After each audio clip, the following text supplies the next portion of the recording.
Në raundin e dytë të zgjedhjeve për kryetar komunash, të drejtë vote jashtë Kosovës do ta kenë vetëm votuesit që janë regjistruar me sukses gjatë periudhës së aplikimit për raundin e parë dhe vetëm për komunat ku do të zhvillohet raundi i dytë. Nuk do të hapet një periudhë e re për regjistrimin e votuesve jashtë vendit, pasi do të përdoret e njëjta listë e votuesve e miratuar më herët nga KQZ.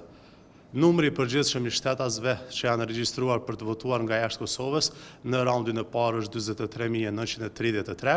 nga ky numër do të zbriten votuesit e regjistruar në komunat në të cilat s'do të ketë raund të dytë. Ashtu si në raundin e parë, edhe kësaj radhe KQZ do të sigurohet që shtetasve të Kosovës që tashmë janë regjistruar për të votuar me postë nga jashtë vendit, t'ua dërgojë përmes postës pakon me fletë votim. Kjo kosto do të mbulohet nga KQZ, ndërkaq detyra e votuesit është që pakon me fletë votim ta dërgojë në ndonjëherë nga kutitë postare që janë hapur në 22 shtete të ndryshme të botës dhe në Kosovë.